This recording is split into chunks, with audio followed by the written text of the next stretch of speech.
বসুন্ধরা গ্রুপে যে বালের কণ্ঠ নিউজ চ্যানেল আছে না, তাদের যতগুলো নিউজ চ্যানেল আছে ততগুলো হচ্ছে হাসনাত আবদুল্লাহর বিরুদ্ধে লেগে আছে।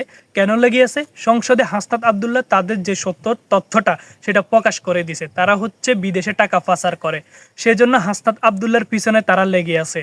আপনারা হাসনাত আবদুল্লাহর পিছনে লেগে কোনো লাভ নেই, যতগুলো আপনারা সাংবাদিক আছেন তার পিছনে লেগে কোনো লাভ নেই।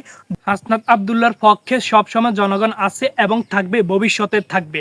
আপনারা যত মিথ্যা তথ্য প্রচার করুন না কেন, কোনো লাভ হবে না। কেন? আমরা জনগণ হচ্ছে হাসনাত আবদুল্লাহর পক্ষে আছে।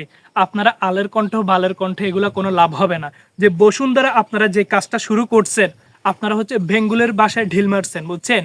এখন আপনাদের সত্য তথ্যটা ফাঁস করে দিয়েছে না, জনগণ জেনে গেছে না আপনারা কেমন লোক ছিলেন, আপনারা হাসিনার আমলে কেমন করছেন, এখন বিএনপির আমলে কেমন করতেছেন, জনগণ তো এখন জেনে গেছে।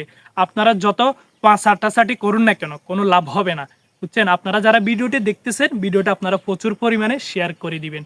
তো এইসব যারা সাংবাদিকেরা চাটাচাটি করতেছে, কারো পিছনে লাগবেন না, লাগলে কিন্তু পরবর্তীতে সেটা শুধরাতে কিন্তু আপনারা পারবেন না, বুঝছেন? আপনারা নিজেদের মতন কাজ করবেন, কারো চাটাচাটি করে আপনারা কাজ করবেন না।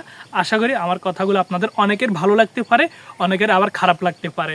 খারাপ লাগলে কোনো আমার সমস্যা নেই, কারণ আমি সবসময় সত্য কথা বলে যাব, সত্যের পক্ষে থাকবো, সত্যের পক্ষে থেকে আমি কাজ করব।